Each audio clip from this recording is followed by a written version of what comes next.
para estudar com a família em casa também. No capítulo 9 do Evangelho de João, no verso 1, diz assim a palavra do Senhor nosso Deus. E passando Jesus, viu um homem cego de nascença. E os seus discípulos lhe perguntaram, dizendo, Rabi, quem pecou, este ou seus pais, para que nascesse cego? Jesus respondeu, nem ele pecou, nem seus pais, mas foi para que se manifestasse nele as obras de Deus. Em outra tradução está escrito a glória de Deus. Convém que eu faça as obras daquele que me enviou enquanto é dia. A noite vem e quando ninguém mais pode trabalhar. Amém, irmão? Os discípulos, eles... Eu não posso parar de fazer a minha introdução que eu faço, né? Esse texto é muito claro e é muito simples de entender. Ninguém precisa ser um teólogo, né? Para entender esse texto. Jesus, com os discípulos, aparece um homem cego. E os discípulos perguntaram para Jesus, Senhor, quem pecou para que esse homem nascesse assim, com essa cegueira?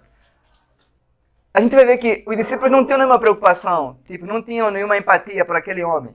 Aqueles discípulos podiam muito bem dizer assim, Senhor, cura esse homem.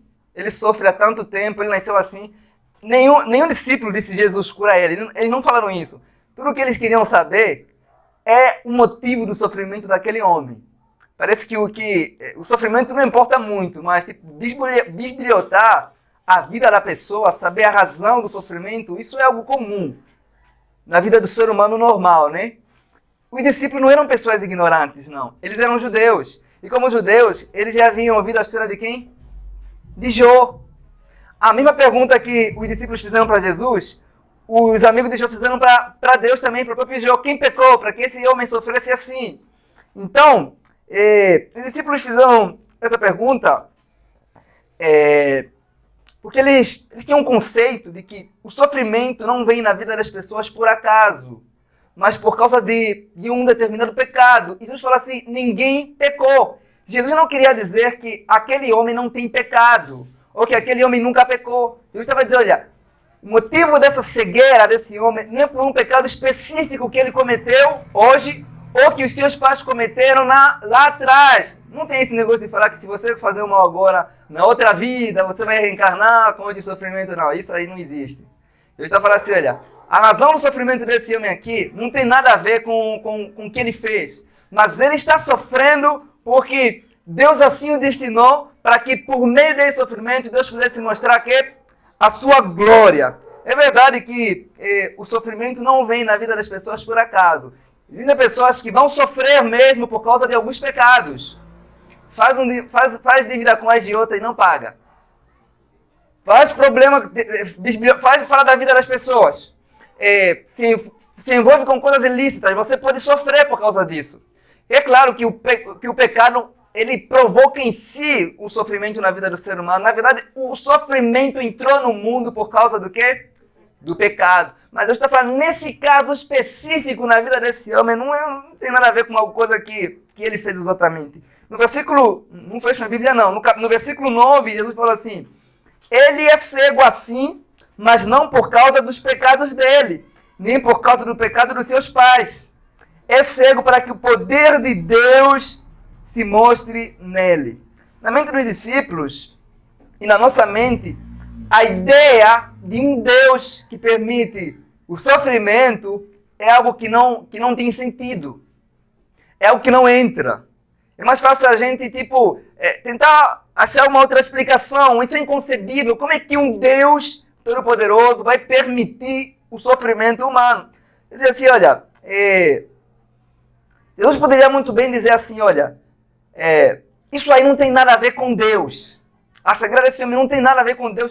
Deus não tem nada a ver com isso. Mas Jesus fala, não é isso. Deus assim destinou para manifestar o seu poder.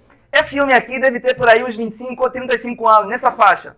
Então, e Deus permitiu que ele nascesse assim, passasse 30, 25 nessa faixa. A Bíblia não fala exatamente qual a idade dele, mas ele era um homem. Não era mais um jovem, um adolescente, era um homem. Então Deus permitiu ele nascesse assim, ficasse esse tempo cego, sofresse, para Deus manifestar o seu poder na vida dele.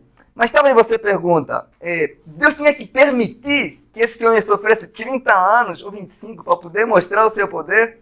Eu digo sim. Mas Deus não poderia mostrar o seu poder na vida desse homem por uma outra forma? Ele poderia. Mas quem somos nós para tentar questionar a vontade soberana de Deus? Quem somos nós para tentar ensinar a Deus o que Ele deve fazer com o seu poder?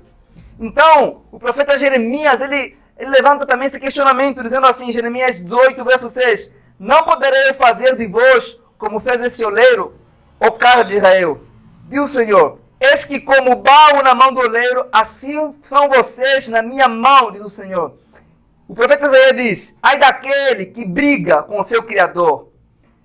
Ai daquele que é como um caco no meio dos cacos e tenta questionar o seu Criador, perguntando, por que me fizeste assim? Paulo diz em Romanos no capítulo 20, no capítulo 9, no verso 20, o seguinte, todavia, quem és tu, ó homem, para questionares a Deus? Acaso aquilo que é criado pode interpelar ou questionar o Criador, dizendo, por que me fizeste assim? Paulo levanta esse questionamento. Eu levanto esse mesmo questionamento para vocês, porque há 2 sábados atrás, eu estava a pregar aqui no bairro, aqui na Rua de Cima, um senhor me parou e perguntou, pastor, eu preciso fazer uma pergunta muito séria. Eu não sou uma pessoa muito legal de conversar, mas eu preciso irritar você. Ele falou assim, eu preciso te irritar muito hoje. Eu quero medir se você é uma pessoa que tem respostas. Por que Deus permitiu que o homem sofresse 25 anos para poder ensinar alguma coisa para aquele homem? Será que não foi Satanás que fez isso?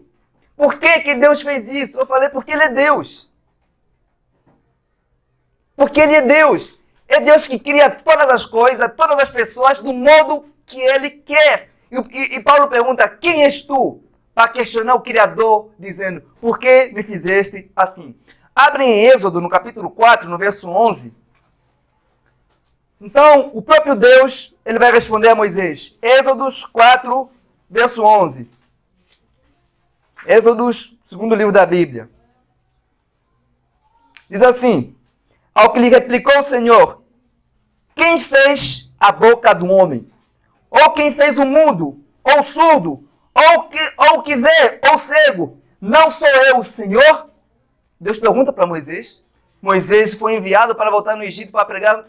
Moisés falou assim, mas eu não falo bem não, eu sou gago. Então Deus falou assim, não sou eu que fiz você assim, com essa gaguice ou gaguez, não sei como expressar aqui. Não sou eu quem queria você assim. Deus poderia muito bem curar Moisés daquela dificuldade que não tinha de falar, mas Deus disse, eu não vou curar você, eu criei você assim. Então, Provérbios 16:4, diz o Senhor o seguinte, não, o Senhor faz tudo com determinado fim, até o ímpio para o dia mal. Eu quero que vocês prestem atenção, irmãos. Deus é um Deus bom, mas Ele permite o mal nas nossas vidas para que por meio desse mal Ele fazer um bem maior por intermédio daquilo. Nós não sabemos lidar com o sofrimento porque não conseguimos ver que por trás dele existe a mão invisível do nosso Deus. Jesus poderia muito bem fazer de conta que Deus não tem nada a ver com isso, como nós fazemos hoje. Quando a gente vê alguém sofrer, a gente fala, isso aí não tem nada a ver com Deus. Deus não quer que você passe por isso aqui agora, não. Isso aí é Satanás. A gente já começa a amarrar, a gente já faz um monte de coisa, a gente culpa, não, você pecou, você fez aquilo. Mas isso é por falta de uma visão errada de quem Deus é. Isso é por não sabermos que o nosso Deus está no controle de tudo. Não há nenhuma célula no seu corpo, nenhuma molécula, nada no seu corpo que está fora do controle de Deus. Não há nada em seu corpo, sabe? Como é que a molécula, a célula, a ameba, não sei como, átomos, as partículas, é isso aí, as partículas mais pequenas do nosso corpo estão no governo de Deus. Então, você nunca vai enfrentar um sofrimento que não faça parte do propósito de Deus para a sua vida. Aquela cegueira fazia parte do propósito de Deus para aquele homem. Você nunca vai ter um problema que Cristo já não tenha solução, ou que seja algo que Deus possa falar, caramba, meu Deus, por que ele está passando por isso aqui? Você nunca vai passar por isso. Cristo nunca vai surpreender por isso. Cristo não apenas mostra o sofrimento daquele homem, mas mostra também a razão pela qual ele está sofrendo. Cristo diz assim, olha, ele está sofrendo nesse momento para lá na frente. Ele fala lá na frente, não é daqui a alguns anos não, daqui a alguns minutos, se manifestar o poder de Deus. O sofrimento daquele cego não era algo que era indiferente aos olhos de Deus. Poderia ser até indiferente aos olhos das pessoas, porque ele era cego, era pobre e ele era mendigo.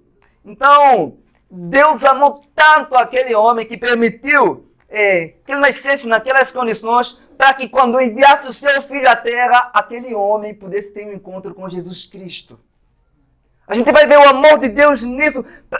É uma forma milagrosa de Deus prometer um encontro com aquele homem que talvez não tinha nenhum valor na sociedade, mas que Deus tinha um plano maravilhoso na vida dele. Então, o silêncio de Deus não era uma indiferença com a cegueira daquele homem. Deus não estava cego para aquele homem. Assim, será que Deus está no meu estado também, que não consegue me enxergar? Não. Deus via tudo o que ele passava. Olha, Deus não esquece nada. Deus não abandona nada do que ele criou. Deus não é um pai que deixa de olhar para nós. Talvez, naquele momento de cegueira, aquele homem se questionava, será que Deus não consegue me ver? Será que Deus se esqueceu de mim? Porque quando o sofrimento aperta, a gente começa a levantar esses questionamentos. Aí você vira filósofo, já começa a questionar Deus. Será que Deus não está vendo? Será que Deus esqueceu de mim? Será que aconteceu aquilo? Será que eu fiz uma coisa errada? Então, vemos um cego se encontrando com Jesus. Era um encontro perfeito. Ele tinha um problema e Jesus tinha a solução. É um encontro perfeito. Ele com o problema, Jesus com a solução. Ele com a doença, Jesus com a cura. Então aquilo o levou a procurar Jesus. Então, não vemos aquele... Nem ele procura Jesus, na verdade. O cego não procura ninguém, né? Não tem como ele andar assim diretamente. Mas aquele homem não falou nada. Mas Jesus conhecia o sofrimento daquele homem. Aquele homem não lamenta, não fala Jesus me cure, não fala assim Jesus me ajuda. Ele não fala nada. Mas mesmo no silêncio, Deus conseguia ouvir o sofrimento daquele homem. Porque Deus consegue ouvir até coisas que a gente não consegue falar, às vezes. Às vezes o sofrimento é tanto que tudo que a gente consegue fazer é chorar. Até nossas lágrimas Deus consegue ouvir. Então, o sofrimento daquele homem não era uma indiferença diante dos olhos de Cristo Jesus. Então, aquele homem não tinha nenhuma importância. Mas Jesus, se a gente entender que Jesus Cristo é Deus, e Jesus parou por causa de um mendigo, a gente vai ver, Deus parou por causa de um cego. Por causa de um mendigo, Deus parou, literalmente. E foi Cristo que foi até ele. E é como se Jesus se importasse até com as pessoas que não têm nenhuma importância na sociedade. Aquele homem não era valorizado pelas pessoas. E no verso 6, isso que me deixou totalmente maravilhado quando eu comecei a estudar sobre isso, o Senhor que me questionou aqui no bairro, perguntando por que Jesus permitiu que esse homem sofresse, depois que a gente conversou, ele realmente entendeu que foi o próprio Deus. Ele estava com a esposa doente, acamada, ele estava levantando um monte de questionamentos sobre esse assunto. Isso me fez estudar mais sobre esse assunto, mas glória a Deus que ele entendeu esse ensino. E no verso 6, se vocês puderem ler, diz assim, dito isto, cuspiu no chão e com sua saliva fez lodo e untou com lodo os olhos do cego. Jesus, ele poderia muito bem olhar para aquele mendigo e falar assim, olhos se abrem. Olhos se abrem. Mas não. Jesus, Deus, pegou o barro, da mesma maneira que aquele homem foi criado, e colocou nos olhos do cego. Jesus tocou aquele cego. Vamos ser sinceros aqui. Tudo que você menos quer se encontrar na rua, um mendigo, é toques com ele. Você não quer tocar um mendigo. Você pode ser a pessoa que talvez você seja muito amorosa. Você vai distribuir uma sopa, vai dar um lençol, mas você não vai querer tocar. Mas estamos a ver Cristo querendo dar mais do que a cura naquele homem. Ele queria tocar. Os braços de Jesus tocaram naquele cego. Você sabe que o mendigo não tem aquelas roupas limpas, aquele cheiro adequado, mas temos a ver Cristo sem nenhum preconceito, vem ultrapassando as barreiras, tocando naquele homem. Então, e Jesus, no verso 7 disse, vai e lava-te no tanque de Siloé, que significa enviado. E ele foi e lavou-se e voltou vendo. Então, se aquele homem não tivesse aquela cegueira, ele nunca teria o encontro com Jesus. Talvez como os demais homens que estavam naquela cidade, vivendo suas vidas despreocupadas. Então, a gente vai entender com isso que qualquer sofrimento que o ser humano enfrenta, é uma oportunidade dele ter um encontro com Jesus, que tem a solução para tudo que nós enfrentamos. Não que tem, que é a solução para tudo que nós enfrentamos. Então, eu sei que não é fácil a gente entender isso. Mas o sofrimento em nossas vidas não é obra do acaso, não é um descuido divino, não é um acidente, mas é algo que faz parte do plano de Deus para nossas vidas. Se você olhar para o sofrimento como uma obra do acaso, ou como algo que não faça parte do plano de Deus na sua vida, você vai se colocar em uma posição de vítima. Você vai se colocar numa posição de coitado quando o sofrimento chegar. Nós servimos a um Deus que está no controle de absolutamente tudo. E nada do que vier acontecer nas nossas vidas é obra do acaso. Nada. Tudo passa por Ele, tudo. Então, Cristo ele está no controle de absolutamente tudo. Até no controle da vida dos nossos inimigos e daqueles que têm prazer de nos fazer o mal. Todos eles estão debaixo do controle divino. Nada foge do seu controle. Vocês conseguem entender isso, irmãos? Nenhuma enfermidade, nenhum inimigo, nada, absolutamente nada. Então, o puritano John Bunyan ele diz assim, diz que o que será feito não é que os inimigos desejam nem decidiram, mas o que Deus deseja e determina. E como nenhum inimigo pode trazer o sofrimento sobre uma pessoa contrária à vontade de Deus, assim também ninguém pode escapar dos inimigos e do sofrimento quando Deus resolveu fazer o quê? Entregar ao sofrimento para a sua glória. O sofrimento ele não vem pela vontade do homem ou dos nossos inimigos, mas ele vem pela vontade de Deus. Talvez isso vos assuste um pouco, porque não é isso que a gente está acostumado a ouvir, mas é isso que a Bíblia ensina. Paulo fala em Tessalonicenses 3,3, diz assim, para que ninguém seja abalado por esse sofrimento, porque vocês mesmos sabem que para essas coisas vocês foram destinados. 1 Pedro 4,12, não devemos pensar que o sofrimento é uma coisa estranha para aqueles que temem a Deus. Atos 9,16, a primeira coisa que Deus ouviu de Paulo foi isso assim, que olha, eu lhe mostrarei o quanto ele deve fazer o quê? Deve sofrer pelo meu nome. Isso está em toda a Bíblia. Não pregamos, pelo menos nessa igreja aqui, nunca preguei que vocês nunca mais vão sofrer se vocês entregarem a vida para Jesus. A promessa é outra, é que se você entregar a vida para Jesus, você não começar a sofrer de uma forma digna, por algo que vale a pena sofrer pela verdade, e não como malfeitores, e não como pessoas que se envolvem em negócios alheios, e você vai encontrar mais alegria sofrendo com Cristo do que em qualquer lugar sem Ele.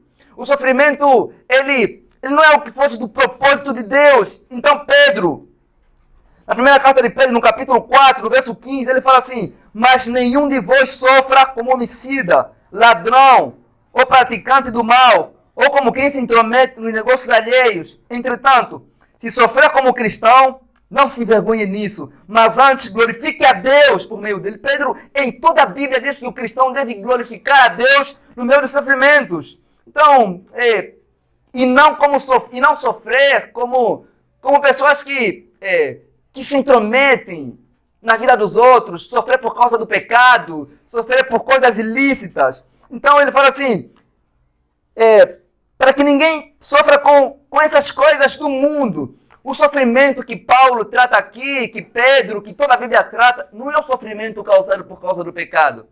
Não é isso não. Aí você vai brigar com alguém e você fala, não, isso aqui eu estou sofrendo por causa de Jesus. Não é isso não. Aí você se envolve em coisas, não é isso não. Aí o sofrimento é pela verdade. Então, a intenção da Bíblia em nos mostrar sobre essas verdades é para nos preparar, para quando o dia mau chegar, a gente não se assuste, a gente não fica perturbado, como se fosse uma coisa estranha. Paulo fala em Efésios 6, 13, que a gente deve estar preparado para esse dia. Eclesiastes 7,14 diz: no dia da prosperidade, alegra-te. No dia do sofrimento, considere, porque Deus fez tanto um como o outro. Então, quando o dia mau chegar, você deve lembrar que ele pertence a Deus também. E jamais você pode olhar para as coisas ruins, talvez que acontecem, como se fosse uma coisa que Deus não tivesse controle sobre aquilo. Quando nós entendemos que tudo o que passamos, só passamos porque Deus permite, não apenas porque Deus permite, mas porque Ele decreta com o objetivo de nos ensinar algo em nossas vidas, a gente vai aprender a glorificar Deus no meio do sofrimento. A gente vai aprender que Ele tem o domínio de tudo. E não importa se a gente entenda ou não. E tudo que precisamos entender sobre o sofrimento é que ele faz parte do propósito de Deus para nossas vidas, para nos ensinar algo. E que o nosso Deus está no controle de tudo. Mas por que Ele permite isso? Talvez você pergunta. Porque Ele é Deus. E Ele tem algo maior a nos ensinar com aquilo. Então, eu quero que vocês entendam, eu não estou a pregar para vocês que Deus é um Deus que tem prazer que a gente sofra. Não é isso. Eu estou a falar que Deus tem prazer em ver os seus filhos glorificando a Deus no meio do sofrimento, onde muitas pessoas infiéis estariam a blasfemar contra Ele. Deus teve prazer em ver. Deus não tem prazer no sofrimento do Jó. Porque Jó estava sofrendo. Deus teve prazer em ver Jó dizendo que o Senhor deu, o Senhor tirou. Glorificado seja o nome dEle. Não é em si o sofrimento, mas é aquilo que Deus extrai por meio do sofrimento em nossas vidas. Deus tem prazer em ver Paulo em meus açoites dizendo, olha, eu aprendi a viver insatisfeito em toda e qualquer situação.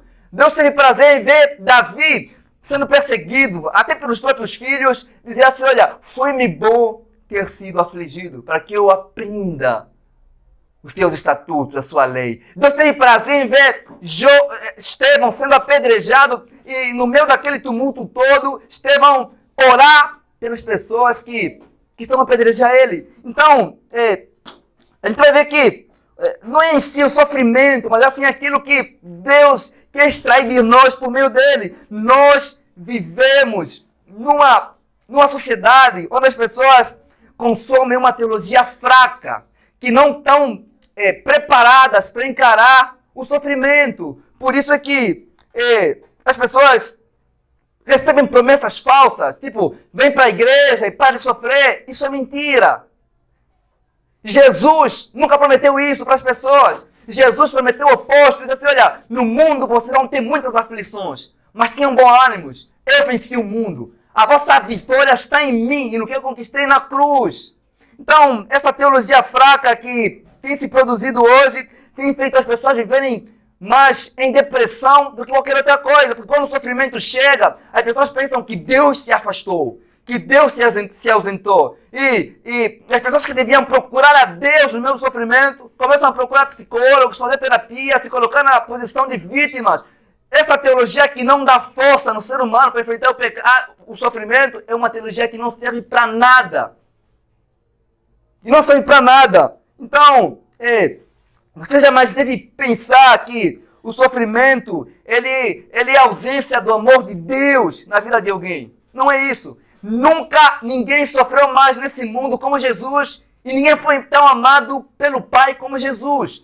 Se a gente pensar que o sofrimento ele é a ausência do amor de Deus na vida das pessoas, a gente vai pensar que o apóstolo Paulo não foi amado por Deus. Estevão não foi amado por Deus. E a gente tentar associar, por exemplo, o sofrimento com alguns pecados específicos que a gente comete, a gente vai pensar que o apóstolo Paulo viveu uma vida totalmente pecaminosa. E Adolfo Hitler foi o homem mais santo que existiu na face da terra, né? E comparando eles dois, Paulo sofreu mais.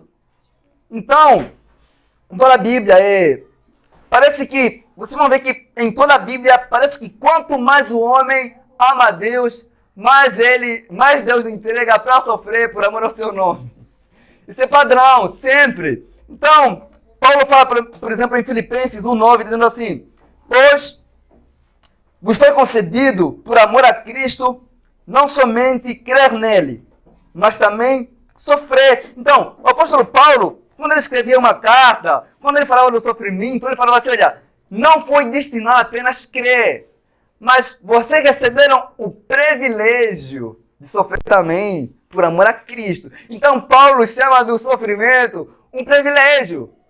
Mas não é isso que a gente vê nos dias de hoje. Colossenses 1, 24 diz assim: agora me regozijo no meio dos meus sofrimentos por meio de vocês. Então, toda a Bíblia, ela foi deixada por nós justamente para nos preparar para isso. A minha intenção, meu povo, é preparar vocês para quando aquele dia chegar, vocês possam estar firmes em Jesus.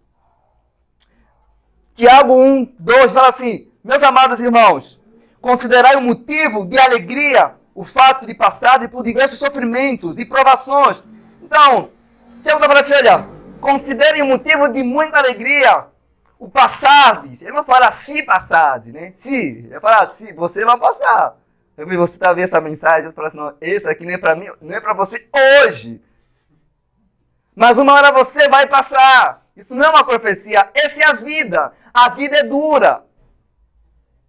Não há ninguém que vai passar nesse mundo sem sofrer, seja por uma enfermidade, seja por outra coisa. Todos nós fomos destinados para isso. Então o apóstolo Tiago fala assim, olha, meus irmãos, se alegrem quando isso chegar. Deem motivos que sejam motivo de alegria. O sofrimento não é uma questão se eu vou passar, mas é quando ou como. Porque você vai passar, uma hora você vai passar. Até as crianças que estão ouvindo isso aqui agora, quando crescerem, vão passar também. Isso lhes prepara para encarar isso também. Então, irmãos, ninguém pode escolher se vai sofrer ou não. Ninguém escolhe sofrer. Mas você escolhe como encarar isso. Então, a questão não é se você vai sofrer, mas é quando, como, onde, e por quais verdades, e por quais circunstâncias, e por quanto tempo você vai passar por isso. Talvez tem pessoas aqui que estão passando coisas difíceis, mas estão com um sorriso no rosto, que coisas que você nem imagina. Então, eu não estou falando que vocês vão procurar o sofrimento. Me entendam, povo. Me entendam. O sofrimento conhece muito bem o endereço de vocês. Não importa se você se mudar. Ele conhece bem onde vocês estão. Então, o meu desejo hoje, com essa palavra, é preparar essa igreja para que, quando o sofrimento chegar, quando o dia mau chegar, como o apóstolo Paulo fala em Efésios 6, 3, você possa estar firme em Cristo e não agir como essas pessoas que, quando o sofrimento chega, a fé vai embora. Se afastam de Jesus. Então, a ideia do sofrimento é nos aproximar mais de Cristo. Então eu não vou prometer que vocês não vão sofrer, porque nem Jesus prometeu isso, mas eu digo que Jesus, ele prometeu que estaria conosco em todo o nosso sofrimento, nos dando força, nos ajudando. Então, esses falsos profetas, filhos do diabo, que dizem, vem, para de sofrer, você nunca mais vai ter sofrimento, eles prometem algo que nem Jesus prometeu. Parece que eles estão numa posição mais elevada do que a de Jesus. Então, eu não vou falar para vocês, olha, irmãos, quando esse culto terminar, você vai chegar em casa, você vai ter todos os problemas resolvidos, porque isso é mentira. Mas eu posso vos garantir algo, que se vocês crerem naquilo que eu estou a pregar para vocês hoje, nesse momento, quando vocês saírem daqui, vocês vão encarar o sofrimento com outro olhar, não como covardes, mas como soldados de Cristo, que encara, que enfrenta isso, que vê isso como algo que faz parte do plano de Deus para nossas vidas. Sabe, às vezes você está num culto, pelo menos na internet você vê isso, a pessoa fala assim, olha, Deus está me revelar que vai acontecer isso e aquilo, Deus vai dar vitória para você amanhã, e quando você vai chegar segunda-feira, você está ainda com o nome sujo, tem a conta do loja atrasada para pagar, você recebe uma coisa falsa, você ouve, você se alegra. Essa teologia é vazia e não serve para nada. A gente está aqui não é para fugir do sofrimento, mas é para encarar, mas é para aprender a lidar com ele. Sabe, irmão, nós somos um povo forte. Vocês conseguem entender isso? O nosso Deus está no domínio de tudo. Nós não precisamos se colocar em vítima essa teologia falsa que promete coisas que nem tem. Não é isso. Nós precisamos de Jesus e pisar na cabeça do sofrimento com o poder que Jesus nos deu. Encarar ele, irmãos. Às vezes a pessoa está ruim, está mal, se afasta de Jesus, para de servir a Deus. Não faça isso quando o sofrimento chegar. E talvez Você não tem nenhum propósito. Quem tem plano de sofrer aqui? Ninguém. Eu não tenho também, não. Ninguém. Mas o sofrimento pode não fazer parte dos nossos planos, mas talvez façam parte do plano de Deus nas nossas vidas para nos ensinar algo. E se Deus quiser que você sofra como Jó sofreu, quem és tu para falar que Deus tem errado permitir isso? Deus tem um plano maravilhoso na sua vida. Talvez igual o plano de Jó, ou de Estevão, ou de Paulo, ou de Pedro.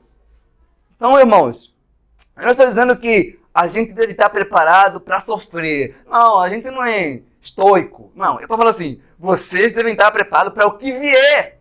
E o que vier pode vir sofrimento e problema também. Pode ser a perda de alguém, pode ser na área da saúde, na área financeira, na área espiritual, seja o que for. Você deve estar preparado como um soldado. O verdadeiro soldado é aquele que se mantém no campo de batalha, sendo fiel ao seu Senhor.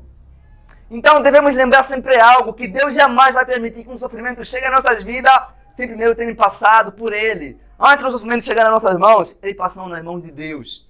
E Deus jamais vai nos dar um fardo que Ele mesmo não nos capacita a suportar esse fardo. Isso que a gente precisa aprender. Então, pensem, por exemplo, em Jó. A gente vai ver a vida de Jó. A gente estudou aqui sobre a vida de Jó, né? Uma série de sermões sobre Jó. Não importa... a gente às vezes pensa que se a gente começar a orar mais, a gente vai orar mais, os sofrimentos vão diminuir, vão ficar menos. Não, não é isso que a Bíblia ensina. Parece que quando... a pessoa vai falar, se você ser cristão, você vai parar de sofrer. Mas é mentira também isso. Parece que quando você se torna um cristão, aí a batalha começa. Aí não é o fim, é o início da batalha, é o início da guerra. A vida do apóstolo Paulo era sem nenhum sofrimento, até se tornar um cristão. Aí tudo começou. Mas ele sofria por uma causa justa, por uma causa digna. Pensem, por exemplo, em Jó. Eu vou usar a vida de Jesus. Olhem para a vida de Jesus. Quando Jesus foi batizado e começou o seu ministério, ele começou a ser perseguido. E não há ninguém que segue Jesus que não vai passar por isso. Não há absolutamente ninguém. Aí você fala, não, está amarrado, isso não vai chegar em mim. Vai. A ideia é preparar você. A intenção é preparar você. Irmãos, nós estamos num mundo. A gente estudou no domingo passado sobre a verdade. No momento em que você se levantar para pregar a verdade, as pessoas vão se levantar contra você. As pessoas vão inventar coisas sobre você. Vão induzir você... vão afrontar muita coisa. Isso pode provocar em você um certo... como é que eu falo? Uma certa covardia para evitar o sofrimento. Mas não evite isso. Pregue a verdade. Anuncie a Cristo. Seja disposto a sofrer por uma causa justa e digna. A gente vai ver que quando a gente entrega no sofrimento, a gente aprende muita coisa sobre Deus. Vocês vão ler a história de Jó. A gente vai ver que Jó nunca glorificou tanto a Deus como no momento em que ele começou a sofrer. Antes do sofrimento de Jó, víamos Jó com a família, fazendo as festas, falando dos bois, de um monte de coisas. Depois do sofrimento, eu não vejo mais isso aqui de Jó. Só vemos Jó glorificando a Deus, Jó orando, Jó fazendo isso, Jó aquilo. Então é o Jó que se tornou mais devoto por meio do sofrimento. Então, Jó nunca aprendeu tanto com Deus como quando aprendeu no meio do sofrimento. Deus tem muito mais a nos ensinar no meio do sofrimento do que em qualquer outra situação da nossa vida. Porque quando você está sofrendo, você não quer essas coisas vazias. Aí você fala, não, 5 passos para vencer aquilo, 5 passos para vencer aquilo. Você sabe que não vai funcionar. Aí você olha a pessoa que está vendendo o livro 5 passos para vender aquilo, para vencer aquilo, não, 5 passos para ser feliz. A pessoa está com a cara toda emburrada. Pô, tu está vendendo um livro que ensina 5 passos para ser feliz, mas você está triste, tem uma coisa errada. Se aquele livro funcionasse, a pessoa não estaria na banca de jornal a vender, estaria, sei lá, em Paris ou em algum outro lugar feliz. Então, o sofrimento, eles nos fazem encarar as coisas como elas são, irmãos. O sofrimento de Jó, ele já não tem nenhum plano de sofrer. Jó tinha plano de fazer festa com os filhos dele. Isso que eles faziam no final do ano. Quando tinha um aniversário, eles faziam festa. Era o plano de Jó. Então, às vezes, tudo que nós queremos, quando estamos a sofrer, é se livrar do nosso sofrimento. Quem não quer? Não tem ninguém que não quer, não. Todos nós queremos se livrar do sofrimento. Mas Deus... Isso pode até assustar você um pouco. Mas Deus não tem muita pressa em livrar você do sofrimento como você imagina, não. Deus tem coisas mais importantes para fazer por meio do sofrimento na sua vida. Ele quer ensinar para vocês coisas grandes por meio do sofrimento. Às vezes a gente está tão preocupado, Deus me livra, Deus me livra, Deus me livra. É bom orar para os Deus me livra, Deus me livra. Mas eu falo para você um negócio. Guarda isso, irmão. Deus tem poder não apenas de te livrar do sofrimento, mas de impedir com que o sofrimento chegue na sua vida. Se ele chegou na sua vida é porque por meio dele ele quer te ensinar alguma coisa. Então tentar aprender, extrair o máximo possível de ensinamento por meio do sofrimento é a maior coisa. Isso é melhor do que você tá amarrado, amarra, já não tem mais corda. É melhor você tentar aprender, procurar aprender, ser humilde naquele momento do que estar preocupado em sair, porque Deus tem poder de tirar você lá, assim, se ele faz assim, sai. Não, Deus tem poder de fazer isso. Então a gente deve ter um espírito humilde, um espírito de aprender. Meu Senhor, Tu sabes melhor do que eu, o que é melhor para mim. Se Tu me colocaste aqui, Senhor, porque tens algo para me ensinar. Dê humildade ao Teu ser para aprender. E tira de mim o espírito de murmuração. Me dê humildade para não Te abandonar. Ensina-me, Teu servo ouve, Senhor. É isso que a gente precisa fazer. Encarar as coisas, ser humilde diante de Deus. Não vendo Deus como um ser que não tem empatia por nós. Porque a gente às vezes tem uma certa pressa, fala, não quero me livrar disso, quero me livrar daquilo, quero fazer aquilo. Só fala assim, tem gente que fala assim, quem nunca falou isso? Eu também eu falei isso quando estava nos apertos. Meu Deus, se Deus me curar disso aqui, eu prometo que eu vou servir melhor a Deus. Se Deus fazer isso, eu vou servir melhor, Deus me tirar disso aqui. Mas é assim. Às vezes é aquilo que te aproxima de Deus, aquilo que causa mais dor em você, é aquilo que mais te aproxima de Deus. Mas você não consegue perceber isso às vezes. Então, guarda isso. Deus não vai te livrar tão cedo de um sofrimento que te aproxima dele. Olhem para Jó. A gente às vezes fala, quando Jó fala assim, o Senhor deu, o Senhor tirou. Bom, a gente pensa que no dia seguinte, Jó acordou com tudo resolvido. Todos os problemas resolvidos. Não, a gente estudou que quando Jó falou isso, as coisas começaram a piorar na vida dele. Primeiro perdeu os filhos, depois quando falou isso, perdeu a saúde, perdeu tudo. Então a gente vai ver que Deus tem planos diferentes dos nossos planos. O profeta Isaías, no capítulo 55, no verso 8, fala assim, porque os meus pensamentos não são os vossos pensamentos, nem os vossos caminhos são os meus caminhos, diz o Senhor dos Exércitos. É muito normal a gente não entender o que Deus faz no início. Isso é normal. Na verdade, é o natural acontecer, né? Mas não é normal a gente murmurar. Não é normal a gente não confiar no Senhor. É normal não entender, mas não é normal não confiar. Porque a gente vai ver que quando Satanás atacou Jó, Satanás não queria os bens de Jó, ele queria atacar o quê? A sua fé. É aí que Satanás quer atacar a vida da pessoa. E quando o sofrimento chega, muitas das vezes a gente joga no lixo tudo aquilo que nós aprendemos sobre Deus.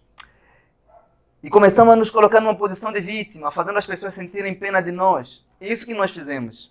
Não existe, eu falo para vocês, irmãos, não existe nada mais vergonhoso para um filho de Deus do que se colocar numa posição de vítima. Fazer com que as pessoas sintam pena dele. Nosso Pai está vivo.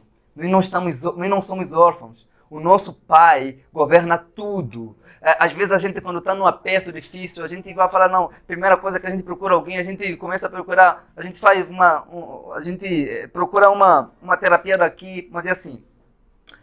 A psicologia tem a intenção de ensinar a pessoa, livrar a pessoa do sofrimento, mas Deus tem um plano maior, que é ensinar a pessoa a se alegrar no meio deles, assim como Jó. Porque o sofrimento, às vezes, ele é demorado, irmãos. Mas a graça de Deus em nós nos dará força. Então, irmãos, em Lamentações, no capítulo 3, mas antes de eu ler esse texto aqui, é um texto muito poderoso, que eu vou ler para vocês. Eu quero que você, todo mundo aqui, já passou por uma coisa difícil, por um sofrimento que, sei lá o que for. Vocês conseguiram perceber que parece que os nossos piores sofrimentos, quando a gente consegue vencer, se tornam nossos maiores testemunhos. Quando você passa por uma coisa muito difícil, parece que aquilo se torna no seu motivo maior de glorificar a Deus, de contar nas pessoas. Pergunto, quem nós seríamos se não enfrentássemos tudo aquilo que enfrentamos? As coisas que você tem dificuldade de esquecer são as coisas que fez mais você sofrer. E são as coisas que, quando você lembra, você consegue ver a glória de Deus. Vê onde Deus tirou você. Tem gente aqui que estava no fundo do poço.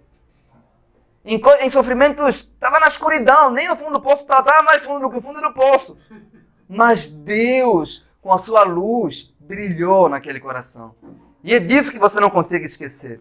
Nós só precisamos entender algo. Que o nosso Pai amado está no controle de tudo. Diz o profeta Jeremias, Lamentações 3:31. Pois o Senhor não rejeitará para sempre. Embora entristeça alguém, contudo terá compaixão segundo a grandeza da sua misericórdia. Porque não aflige, nem entristece de bom grado os filhos dos homens. Quem é aquele que manda e assim aconteça, sem que o Senhor tenha ordenado? Consegue entender? Ele não entristeça de bom grado os filhos dos homens. Ele terá compaixão com os filhos dos homens. Então ele fala assim, quem é aquele que pode dizer que assim aconteça sem que o Senhor tenha ordenado? Ou melhor, nada vai acontecer sem que o Senhor tenha ordenado nas nossas vidas. Nada. Absolutamente nada. Em Mateus 10, no verso 30, eu quero que vocês conheçam esse texto, diz assim, e quanto aos muitos cabelos da vossa cabeça, são todos contados. Sabem, existe um Deus que conhece todos os fios de cabelo da nossa cabeça. Quem é que se importa com o fio de cabelo da sua cabeça? Ninguém. Até as mulheres que se preocupam tanto com o cabelo, quando um fio de cabelo cai, não dão tanta importância assim. Mas o nosso Deus dá. O nosso Deus conhece. Se Ele se importa com os fios da nossa cabeça, imagina com o nosso sofrimento. Imagina conosco. Irmãos, quando a gente entende a soberania de Deus, que Deus está no controle de tudo, a forma de encarar o mundo se torna maravilhosa, se torna bela, sabe, irmãos? Jó 5, 18 diz assim, olha o que diz aqui, Jó 5, 18.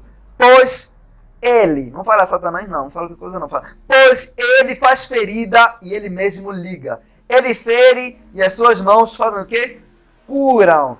Ele faz ferida e ele quê? E ele cura.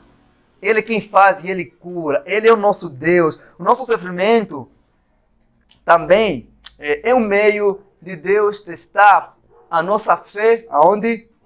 No seu caráter. Se realmente aquilo que nós acreditamos sobre Deus, que Ele está no controle de tudo, é verdade. Eu vou contar para vocês um negócio aqui que aconteceu há muitos anos, quando eu era adolescente. Quando eu era adolescente, eu fui me envolver com os grupos. E aqueles grupos faziam coisas erradas. Uma vez eu fui me envolver com uma briga com um bandido lá. Aquele bandido era muito agressivo. E eu fugi. Só que o meu irmão foi resolver o problema. Ele foi brigar com esse bandido. Meu irmão é uma pessoa que gosta de proteger a família. Foi proteger, só que aquele dia foi por pouco. Senão nós os dois, a gente estava feito. Mas o meu irmão foi lá, resolveu, brigou para defender a mim, brigou a qualquer custo. Por causa do amor que ele tinha por mim. Aí às vezes, a minha mãe sabe que o meu irmão é uma pessoa muito protetora e a minha mãe tem um carro. Quando o meu irmão quer sair com o carro, ele pede a chave e a minha mãe nem questiona onde você vai, o que você vai fazer. Por quê? Porque ela conhece o quê? O caráter do meu irmão. Sabe que o meu irmão não vai fazer uma coisa errada com o carro dela. Não vai. Quando você conhece o caráter de alguém, você não fica desconfiado com aquilo que a pessoa está fazendo ou vai fazer. Se a pessoa é uma pessoa boa, você não vai desconfiar que vai fazer uma coisa ruim. Quando a gente fica com medo no meio do sofrimento, a gente duvida do caráter de Deus. A gente duvida da bondade de Deus. A gente coloca o caráter de Deus à prova. Será que você não gostaria que alguém duvidasse de você, do seu caráter? É isso que a nossa dúvida faz no meio do sofrimento. Coloca Deus à prova. A gente questiona Deus. Sabe? A gente questiona a Deus. Então, e questiona tudo que Deus prometeu para nós. O profeta Jeremias diz assim, Jeremias 32:40 fala assim, farei com eles uma aliança eterna, segundo a qual jamais deixarei de lhes fazer o bem. Quando a gente fica com dúvida, a gente fica pensando que Deus não quer o nosso bem, que Deus não nos ama, a gente fala coisas horríveis às vezes para Deus. Então Jeremias fala assim, olha, jamais, sabe o que é jamais? Jamais deixarei de lhes fazer o bem. Você não pode dizer que Deus é bom e ao mesmo tempo duvidar que Ele está fazendo coisas boas na sua vida, até mesmo por meio de alguns sofrimentos que Ele permite acontecerem.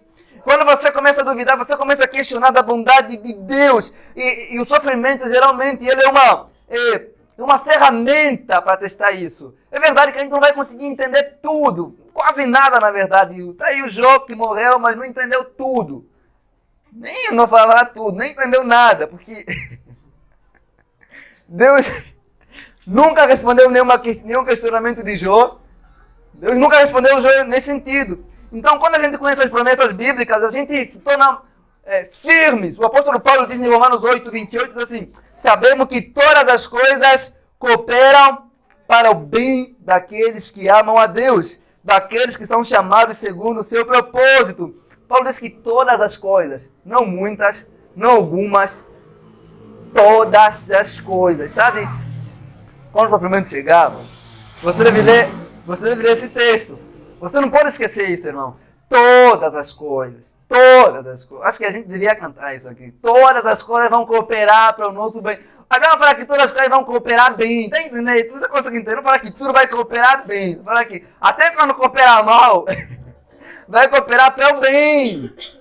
Para o seu bem maior. Para te tornar semelhante a Jesus. Então, a gente vai ver que o sofrimento, ele nos ensina muita coisa a respeito de Deus. A gente vai ver que Jó, depois que passou naquele sofrimento, ao invés dele falar muita coisa, sabe o que ele diz? No finalzinho da sua vida, já até meu velhinho, já até conheceu os filhos aí. Então Jó fala assim: antes eu te conhecia só por ouvir falar, mas agora eu te vejo com meus próprios olhos. A gente vai ver que o sofrimento, ele é como uma luz. Sabe a luz? A luz, ela te permite ver as coisas como elas são. Se você apagar a luz do seu quarto, se o teu quarto estiver escuro e você ligar a luz não vai trazer nada no seu quarto que já não estava aí. Apenas vai te fazer o quê? Enxergar as coisas que já estavam aí. O sofrimento ele nos faz enxergar as coisas como realmente elas são. Você entendeu, irmãos? O sofrimento faz isso conosco. Então, aquelas pessoas que quando o sofrimento chega, elas abandonam a fé, elas abandonam Jesus, elas nunca tiveram uma fé verdadeira, uma fé autêntica. O sofrimento apenas lhes permitiu enxergar isso. O sofrimento tem esse poder de clarear, de provar se a nossa fé ela é verdadeira ou não. Consegue entender? Todo mundo... Eu vou terminar, irmãos. Mas eu quero falar com vocês que todo mundo faz alguma coisa com sofrimento. Ninguém sofre e ignora. Ninguém fala assim, não faz de conta que não está sofrendo. Não. Todo mundo vai fazer alguma coisa com sofrimento. Algumas pessoas têm atitudes de sentir raiva de Deus. Vamos supor que você... Eu creio que todo mundo aqui já ficou com raiva de Deus em alguma circunstância, né? Aconteceu uma coisa difícil, você fica com raiva. Mas eu lhe pergunto, né? Quando você fica com raiva, resolve o quê? Nada. Se você for uma pessoa muito doente, você fala, meu Deus, eu estou com raiva desse... Por que ele permitiu a doença na minha vida? Pergunto, raiva é remédio? Vai tornar você uma pessoa mais saudável? Não! Não vai tornar você uma pessoa mais saudável. Não é remédio. Às vezes a pessoa perde alguém e fala assim, eu tô com raiva de Deus, tô com raiva, meu Deus. Mas eu pergunto, aquela raiva vai trazer de volta a pessoa que se foi? Não vai. A nossa atitude diante do sofrimento, ela às vezes ela é tola. Então, tem uns que não ficam com raiva de Deus, assim, mas eles se afastam, eles se vingam de Deus. Quer saber? Vou me enfiar nas bebidas, vou me enfiar nas drogas, vou me enfiar nisso aqui, vou me estregar na imoralidade sexual, a pessoa se afasta de Deus. Então, eu penso assim, que a pessoa que se afasta de Deus, quando sofre, ela sofre duas vezes, na verdade. Então, se afastar de Deus para o sofrimento é uma forma de aumentar mais no sofrimento, é sofrer duas vezes. Não existe nada mais doloroso do que enfrentar um sofrimento sem a ajuda de Deus. Isso fere a alma. As pessoas, meu Deus, a pessoa se afastou de Deus quando sofre, vai resolver o quê? Será que se afastar é a solução do que já aconteceu? A gente fala, não, caramba, tem gente que se afasta, Olha, irmão, você já fez isso alguma vez na sua vida? Ou tem plano de fazer isso? É melhor frustrar esses planos, irmãos. A pessoa, às vezes, não percebe que, por se afastar, agrava mais o sofrimento. A gente vai ver que Deus, às vezes, Ele realmente permite o nosso sofrimento. Mas é algo, Deus nunca nos permite sofrer sozinho, sem a presença dEle. Vamos ver que na Bíblia todos os homens de Deus sofreram, mas ninguém sofreu sozinho. Daniel não estava na cova do leão sozinho, encará-los. Então, e tem outras pessoas que falam assim, esse aqui é as pessoas que no meu ver, são as mais difíceis de lidar. Eu só quero entender por que Deus permitiu isso. Por que, pastor? Por que eu não entendo? Eu não entendo por quê, por quê. Mas aí eu fico a pensar o seguinte, caramba, hein? Vamos supor que você está com o pé quebrado, quebradão mesmo, quebrado. Aí você está com muita dor. Aí eu pergunto, se você fazer um raio-x e você vê por que o teu pé foi quebrado, será que vai amenizar a dor? Ameniza a dor? Não. Às vezes aumenta, mas você vê aqueles ossos aí, você às vezes ainda vê o que... Meu Deus, vê o que está por vir mais na frente. Já pensou isso? Já pensou se Deus mostrasse para você? Muitos dos sofrimentos que você teve que enfrentar foi porque você não viu que tem um sofrimento maior lá na frente. E não entender isso te deu força, porque você teve fé que não importa o que está por vir, Deus estará comigo. A confiança nele é melhor do que o entendimento do sofrimento. Então a gente deve, não, eu só quero entender, meu Deus, eu só quero entender. Não. Toda vez que você fala, eu só quero entender, pensa em Jó. O que ele entendeu? Jó entendeu assim, olha o que ele entendeu. De tudo que Jó vai falar, o que ele entendeu? Jó 40 versos 2 fala assim, bem sei que tudo podes, e nenhum dos teus propósitos pode ser impedido. Tudo que Jó entendeu é isso, que Deus pode tudo, nada do que ele quer fazer vai ser impedido, nada. Então, muita coisa que Deus faz, a gente não vai entender, mas a gente precisa crer que Ele é que está fazendo, e Ele que está permitindo. Então, João 13:7, Jesus falou para os discípulos, o que eu faço agora, vocês não entendem. Mas no futuro, lá na frente, vocês entenderão. O futuro vai nos fazer entender muita coisa que Deus permitiu no nosso passado. Muita coisa. O futuro vai explicar muita coisa. E Deus, como é poderoso, eu creio que Ele vai nos manter vivo para nos mostrar muita coisa que Ele nos livrou por meio do nosso sofrimento. Às vezes, isso até é legal a gente conversar. Às vezes, as pessoas sofrem por coisa diferente. Você sofre uma enfermidade aqui, você sofre porque foi defraudado, você sofre porque, sei lá, tu tem problemas diferentes. Aí você vê uma moça. Aí a moça estava num relacionamento com uma pessoa, com um moço, um rapaz que ela descobriu que não é muito crente, assim. Não é crente, não é muito crente, não é crente. Aí a moça se separa, termina tudo, e ela sofre, começa a falar, por que Deus permitiu isso, Deus não me ama, se Ele sabia que a pessoa é assim, enganadora, por que Ele permitiu, eu não aguento mais. Aí eu falo, caramba, tem duas formas de você encarar isso. Você pode encarar isso como uma forma de Deus livrar você de um sofrimento futuro. Já me pensou se a moça se casasse com aquele rapaz? E ter que sofrer toda a vida dela por Deus ter permitido ela continuar aquilo? Então Deus, por meio daquele sofrimento presente e menor, Deus livrou de um sofrimento maior no casamento. Aí, o pastor que passa muito por isso, às vezes os pastores passam por isso. Eu li sobre uma mulher que ela tem um filho doente, um filho gravemente doente. Era uma criancinha. Chamaram o pastor para orar. O pastor foi orar pela criança. O pastor era um pastor que é um pastor reformado, colocou a mão na cabeça da criança e falou, Deus, faça a sua vontade, se for a sua vontade, cura essa criança, Deus cura ela, se for a sua vontade, mas se não for, Deus leva essa criança. A mãe ficou brava com aquilo. O quê? Você vai orar para Deus levar meu filho? Não, está errado. Então, pastor, tudo bem, eu pedi para Deus fazer a vontade dele e tu não quis, então eu vou orar para Deus fazer a sua vontade. Deus, faz a vontade dessa mulher, faça o filho dela viver. Tudo bem, o filho foi curado e cresceu. Quando aquele rapaz cresceu, aquela criança se tornou um adulto, um assassino. E ele morava numa região que aqueles que eram assassinados eram enforcados em praça pública por causa dos crimes que cometeram. No dia do enforcamento desse homem, o pastor estava presente e a mãe do homem estava presente que seria enforcado. Então o pastor falou assim, lembra daquela vez que eu orei para Deus fazer a vontade dele? E você impediu? Deus fez a vontade dele. Deus queria que você sofresse lá por uma criança, por um sofrimento menor, por uma criança que estaria com ele no céu, do que sofrer agora com um adulto que está a ser condenado por assassinato e passará a eternidade no inferno. Vocês conseguem ver que Deus nos permite sofrimentos menores aqui para nos impedir de sofrimentos maiores lá na frente. É o que Deus faz. E isso que eu falei para vocês, o futuro vai explicar muita coisa que Deus permitiu no nosso passado. Então, se a gente vai voltar no texto em que nós lemos no início, para eu terminar, fala assim que Deus permitiu o sofrimento daquele moço, aquela cegueira, aquele mal, para promover o encontro com Jesus.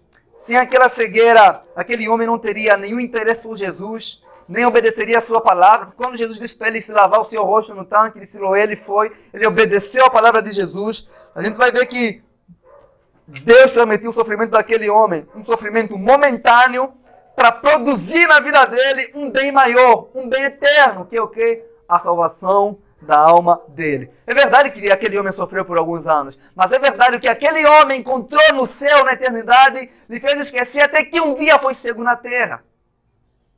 Porque o que a gente vai encontrar no céu, se nos mantemos fiéis a Jesus, vai nos fazer esquecer todo o sofrimento que tivemos aqui nesse mundo, todo. Então, grandes sofrimentos, quando eles chegam, eles se tornam grandes testemunhos, eles nos fazem ter grande desejo por Deus,